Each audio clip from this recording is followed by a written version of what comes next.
Eh bien salut, je suis peut-être un peu trop posé. Je vais ranger mon bras. J'espère que tu vas bien. Aujourd'hui, nous allons parler de Loki, saison 2.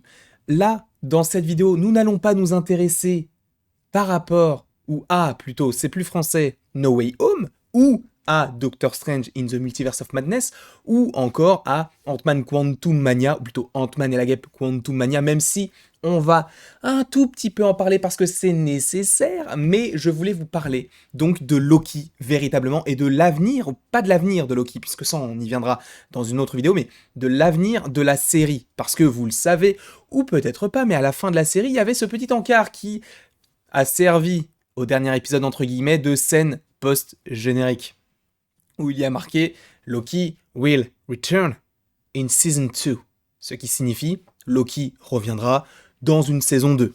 Et donc ça, c'est quelque chose que l'on a habituellement dans les films Marvel, à l'époque où il n'y avait pas encore Infinity War et Endgame, au moment où, il me semble, tu avais la fin de Captain Marvel, qui est juste ici d'ailleurs, le hasard fait bien les choses, mais à la fin de à la fin de Captain Marvel, donc il y avait Captain Marvel reviendra dans Avengers Endgame, et à la fin de Black Panther, il y avait Black Panther reviendra dans Infinity War. Et là, visiblement, ils font la même chose, ils se calquent sur ce qu'ils avaient déjà fait. Au contraire, moi j'aime bien, mais pas en scène post-générique. Je veux une petite scène qui t'introduise quelque chose par la suite. Encore une fois, est-ce que c'était nécessaire? Non. Est-ce que c'est mon âme de fan de Marvel qui voulait une scène post-générique sachant qu'ils en ont mis une pour le 4e épisode et pas pour le dernier, ni pour l'avant-dernier? Je comprends pas. Mais quoi qu'il en soit, c'est pas très grave. C'est vraiment mon âme de fan qui a parlé par rapport à cette scène post-générique et j'en voulais une, même si ce n'est pas nécessaire puisque dans l'histoire même de l'épisode 6, tu as pas mal de choses qui ne sont pas, comment on peut dire ça, pas révolues, mais qui ne sont pas totalement traités et que l'on va traiter dans cette vidéo. En tout cas, qu'on va essayer de... On va... Ah yes, j'ai bugué. Mais disons que dans cette vidéo, on va essayer d'en découler des thématiques profondes ou pas par rapport aux différentes intrigues qui ont été abordées durant toute cette première saison. Donc, on sait que s'il y aura une deuxième saison, de toute façon, ça avait même été, entre guillemets, annoncé il y a de cela même avant que la saison 1 sorte. C'était une grosse rumeur. Après, ça a été entre guillemets confirmé par Kevin Feige, mais pas officiel. Enfin, tu vois ce que je veux dire. Là, c'est toujours pas officialisé. Bah, en fait, si, puisque c'est à la fin de la saison, donc forcément, tu sais qu'il y aura une saison 2. Et même The Hollywood Reporter a dit qu'il y aurait bien une saison 2. De toute façon, ça va dans le sens de la fin de la série. Et en plus de ça, The Hollywood Reporter te dit qu'apparemment, Loki, Tom Hiddleston, pourrait être dans Doctor Strange in the Multiverse of Madness, et je te renvoie directement à une vidéo que l'on a faite dimanche dernier, par rapport à toutes les formes de magie dans le Marvel Cinematic Universe, par rapport aux couleurs, etc. Et j'avais notamment parlé de l'apparition probable, possible, de Loki. Donc voilà. Quoi qu'il en soit, commençons cette vidéo avec le personnage de Ravonna. Alors ça, c'est une image qui n'est pas forcément représentative du personnage, puisqu'il y en a une autre que je voulais vous proposer, mais donc Ravonna a appris des choses via Miss Minute. À ce moment-là, justement, elle est en train de download, enfin de télécharger donc les informations qu'elle a demandé à Miss Minute, et Miss Minute lui dit, justement, bah en fait, j'ai pas pu te dire ce que tu voulais, parce que, du coup, celui qui est tout au-dessus ne voulait pas que tu le saches, mais a voulu que tu saches autre chose. Elle est en train de le lire, la cut, et on tombe sur, donc, le conquérant, celui qui demeure, on comprend que c'est Kang. Mais donc, il y a un cut. On ne sait pas ce qu'il en est par rapport à ce personnage-là, on ne sait pas ce qu'elle a appris, mais ce qu'elle a lu, et du coup ce qu'elle a appris par rapport à ces informations de Miss Minute, on ne sait pas si c'est la vérité, si c'est uniquement pour la manipuler, mais quoi qu'il en soit, ça a pas propulsé, mais ça a engagé d'autant plus son départ, puisque au moment où Mobius revient donc pour affronter Renslayer, qu'il avait donc effacé, elle veut partir, elle est en train de faire sa valise. Alors sa valise est vraiment petite, pour le coup, voilà. Même si, de toute façon, on sait que c'est pas forcément un personnage extrêmement important, dans le sens où on sait que c'est un variant, et ça on le savait depuis, je crois, l'épisode 3, si je ne dis pas de bêtises, ou 4, je ne sais plus exactement, mais je crois que c'est l'épisode 4. Mais donc, on savait que c'était un variant, puisque c'est elle qui a notamment capturé le personnage de Sylvie quand elle était plus jeune, donc tu savais qu'elle était une agent, et donc les agents de la TVA sont tous des variants, donc tu sais que c'est un variant. Qu'est-ce qu'elle a appris via donc cette petite scène où Miss Minute la renseigne sur d'autant plus d'informations? Je ne sais pas, mais quoi qu'il en soit, elle prend ses clics et ses claques et elle dégage. Elle ouvre une porte et on ne sait pas où elle va. Et elle dit, quand Mobius lui dit où vas-tu, elle lui dit en gros je vais chercher mon libre arbitre. Donc est-ce qu'elle va se mettre en quête de trouver qui est véritablement à la tête de la TVA? Si c'est ça, c'est peut-être en doublon, dans le sens où, ok, d'accord, ça existe, dans le sens où il y avait bien ce personnage joué par Jonathan Majors qui était donc le conquérant, celui qui demeure, qui était derrière Elliot, et donc derrière le néant, et donc derrière la TVA. Cependant, si tu apprends tout son déroulé d'histoire dans la saison 2, ça va peut-être faire doublon par rapport à tout ce qu'on a eu dans la saison 1. Donc à mon avis, elle a appris quelque chose qui sera totalement différent de ce que l'on a vu dans la saison 1, même si tu sais que dans la saison 1, il va y avoir des liens avec ce que tu as eu auparavant dans la saison 1, je ne sais plus, je me suis perdu dans mes explications, mais en tout cas, je pense que ça va ouvrir vers d'autres portes, d'autres horizons. Je ne sais pas si on reverra Renslayer d'ici la saison 2, parce qu'à mon avis, on va la revoir, hein. Ce personnage-là, on va le revoir dans la saison 2, parce que tu ne sais pas ce qu'elle a lu, elle part, tu ne sais pas où elle va, donc ça tisse des potentielles choses plutôt intéressantes à mon avis. Quoi qu'il en soit, ce personnage-là part, et on n'en entend plus parler de tout l'épisode, sachant que dans les comics, Ravonna Renslayer est quand même en couple avec le personnage de Kang. Et Kang, on en vient directement, parce que c'est aussi très intéressant par rapport à ce personnage-là. Véritablement, on le verra dans la saison 2 de Loki. Alors, est-ce qu'on le verra de la même manière que l'on a vu les Gardiens du Temps? À mon avis, non. Sachant qu'en plus de ça, pourquoi est-ce que je te dis ça? C'est parce qu'à la fin de l'épisode... j'ai oublié de mettre ma tête. Attendez, hop, j'apparais comme par magie. Voilà. Donc, en fait, à la fin de l'épisode, tu as donc cette scène-là avec donc une statue de Kang. Exit les statues des Gardiens du Temps qui tiennent tous les trois donc les différents bâtiments et tout. Maintenant, c'est uniquement Kang. Et tu vois que tout a changé. Et donc par rapport à ce personnage de Kang qui a été tué par Sylvie dans l'épisode précédent, est-ce que j'ai mis la photo de Sylvie qui tue? Je ne crois pas, j'en suis confus, mais je crois que je l'ai mise ici. Attendez, hop là, voilà.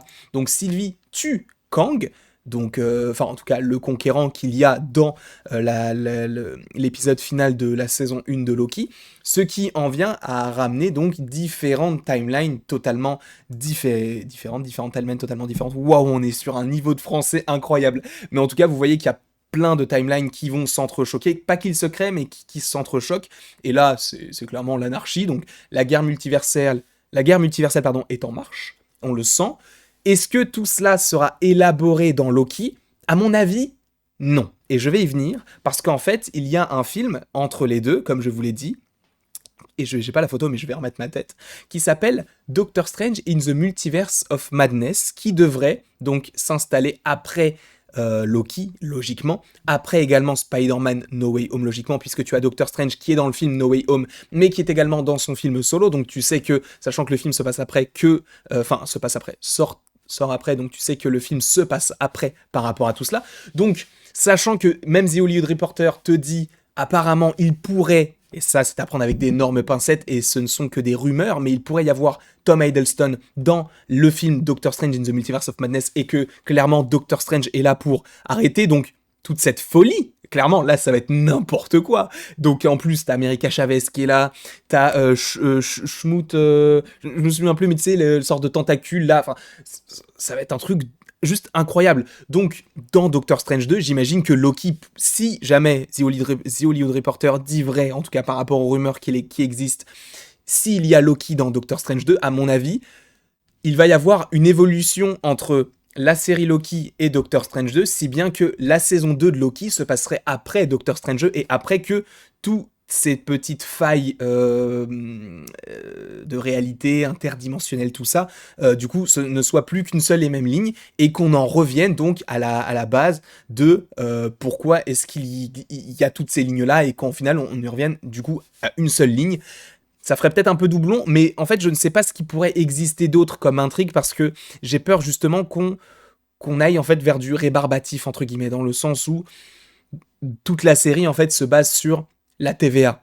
J'ai envie que ça évoque la TVA parce que visiblement de ce que nous apprend donc le gentil Kang, il a fait tout ça, enfin il a écrit tout ce qui allait se passer dans la série Loki pour que Loki et visiblement Sylvie soient tous les deux à la tête de la TVA pour le remplacer parce qu'il se fait vieux. Sauf qu'ils ont deux options, soit ils le tuent et ça mène à ça, soit ils prennent la place de Kang, donc celui qui demeure, et ils deviennent chefs de la TVA. Donc à mon avis, dans la saison 2, il y aura toujours cette histoire, cette affaire de TVA, mais je ne sais pas, j'ai envie qu'on explore d'autres choses, j'ai envie que l'on sache vraiment, et ça c'est un gros point, même si on l'a un petit peu abordé, quel est le lien avec ça? Cette scène où Loki explique directement ce qu'il s'est passé avec le Conquérant, mauvaise photo, c'est la bonne, et du coup, ils ne savent pas qui il est. Pourquoi? Est-ce que c'est une autre timeline de la TVA, ce qui serait extrêmement étrange? Est-ce que c'est une autre TVA qui a été formée d'un autre univers?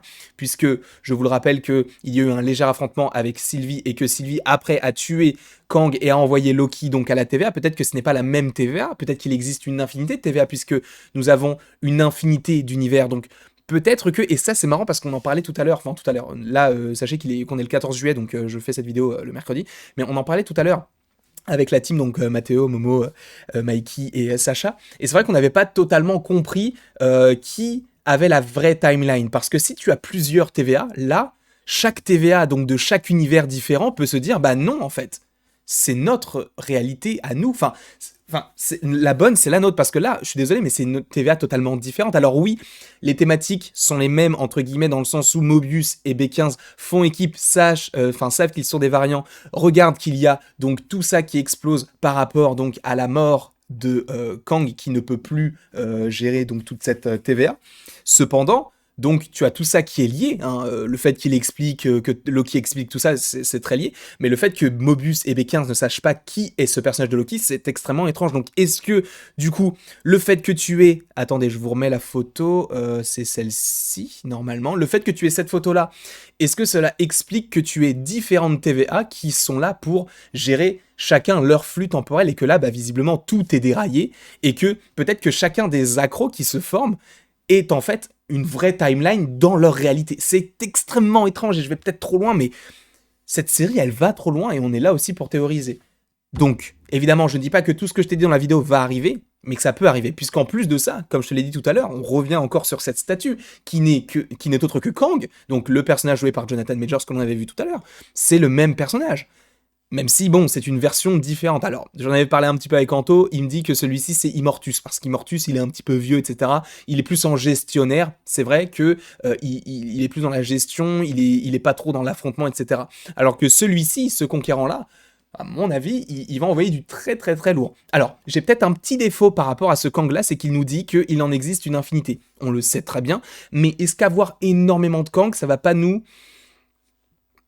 faire détester le personnage parce qu'il y en aura trop, mais est-ce qu'on n'aura pas une overdose? Parce que là, la série Loki, ils en ont pas trop mis, mais il y en avait quand même pas mal, et j'en voulais pas plus que ça. Même si, bon, j'aurais bien voulu voir un King Loki maximum, mais pas plus que ça. Peut-être que d'ailleurs, le King Loki, tout ça, on le verra dans la saison 2. Pourquoi pas? Mais je ne sais pas. Quoi qu'il en soit, le lien existe totalement. Et ça, c'est une théorie aussi. Alors, j'ai voulu l'aborder parce que c'est Eddie, pour la première fois, qui m'en a parlé, donc The Serial Vlogger, qui en a parlé sur sa chaîne et en live également, comme quoi la TVA, donc que l'on a ici, ou ici, comme vous voulez, peu importe, mais serait donc dans le monde quantique.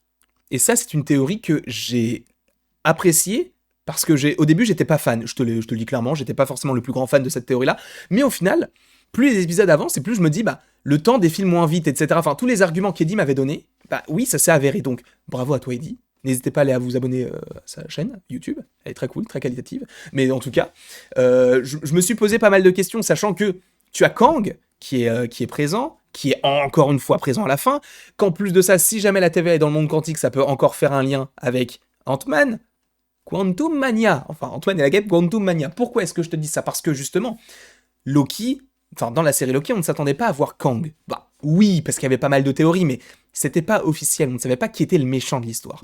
Là, pour ce film-là, on le sait. C'est Kang. C'est l'acteur, donc Jonathan Majors, qui a été annoncé lors du Disney Investor Day. Alors, il y avait pas mal de rumeurs comme quoi Jonathan Majors allait arriver dans le MCU, possiblement en étant Kang, mais on ne savait pas vraiment qui il jouerait. Là, on sait qu'il joue Kang, de toute façon depuis décembre à peu près, enfin depuis le Disney Investor Day, et dans le film Quantum Mania. Sauf que là, la logique est totalement faite entre Quantum Mania et Loki. Ça, on en parlera d'autant plus dans une autre vidéo qui arrive dimanche par rapport à la trilogie du monde quantique, si on estime et si on part du postulat que la TVA se trouve dans le monde quantique. Donc voilà, c'est quelque chose qui peut être assez intéressant à exploiter, sachant que ce personnage-là sera vraisemblablement en partie dans la série Loki. Alors, est-ce qu'on le verra vraiment beaucoup, ou est-ce que justement, comme je l'ai dit au début de vidéo, est-ce qu'on le verra un petit peu comme ce qu'on a vu par rapport au personnage des Gardiens du Temps? Donc pas des faux gardiens, enfin du coup pas un faux Kang, hein, un vrai Kang, mais un Kang qui se fait discret, qui est très puissant, etc. Ça serait très cool. Sachant que ce Kang-là, il était très charismatique, très rigolo en soi, il était très cool, etc.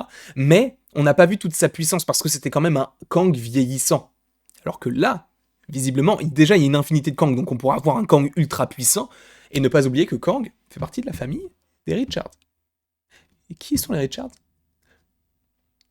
J'allais dire les 4 Fantastiques, mais non, ils ne sont pas tous des Richards, mais du coup, Reed Richards, c'est l'homme élastique dans les 4 Fantastiques. Les 4 Fantastiques qui arrivent en 2023, normalement peut-être 2024, à mon avis ça arrive en 2023, mais bref, quoi qu'il en soit, ça on l'abordera dimanche, mais le lien avec Quantum Mania est clairement déclaré, donc je suis très content de la chose. En tout cas, moi ce que j'imagine pour une saison 2, c'est que ça se passe après Doctor Strange 2 si on estime que Tom Hiddleston est dans Doctor Strange 2, parce que si tu as une série qui se passe avant, tu perds en fait tout l'intérêt par rapport à tout ce qui a été établi dans la première saison. À mon avis, ce qui a été établi dans la première saison peut être, entre guillemets, il peut y avoir certaines réponses dans Doctor Strange 2, pas tout encore, mais si tu as toutes les réponses dans Loki, dans Loki saison 2 qui sort après Doctor Strange 2, ça risque de faire une sorte de problème. Donc à mon avis, déjà, Loki sortirait, encore une fois, que du conditionnel. Là, à l'heure où je tourne cette vidéo, il n'y a pas encore d'annonce comme quoi ça sortira en 2022, mais à mon avis, ça va sortir en 2022, et en 2022, on aura She-Hulk, on aura Moon Knight, et on aura Secret Invasion quasiment pour sûr. Là, visiblement, on pourrait avoir une saison 2 de Loki qui pourrait rentrer en production là très bientôt. Sachant en plus que si c'est réellement lié à Quantum Mania sort début 2023. Donc une série Loki fin 2022, début 2023, comme dirait Anto, c'est pas déconnant. En tout cas, voilà tout ce que j'avais à vous dire par rapport à cette saison 2 de Loki, mes premières attentes, mes premières idées que j'ai. Évidemment, la quasi-totalité de ce que je viens de te dire n'arrivera peut-être pas, et vu que là je te fais cette vidéo à chaud après avoir vu la saison 1, mais je me dis pourquoi pas. Pourquoi pas, et c'est pour ça que je te propose ces petites idées. En tout cas, j'espère que tu as apprécié toutes ces petites vidéos, même si bon, c'est quand même une vidéo assez conséquente, mais j'espère que tu l'as appréciée. Sachez qu'il y en aura plein d'autres, et que même si la série Loki est finie et que What If arrive uniquement le 11 août, je crois, quelque chose comme ça, on est quand même là. On sera là, et sache qu'il va y avoir pas mal de contenu sur la chaîne. J'espère que ça te plaira. En plus de ça, à mon avis, entre Loki et What If, on aura quand même un petit trailer de No Way Home, donc ça va être quand même être stylé. Je sais pas pour vous, mais moi je trouve ça stylé. En tout cas, bref. Après toute cette longue vidéo, n'hésite pas à l'aimer, à la partager, à la commenter et à t'abonner. Oui, je parle vite, j'en suis confus. Mais après toute cette longue vidéo, il ne me reste plus qu'à te dire à la prochaine, pour la prochaine, et j'appuie sur le bouton.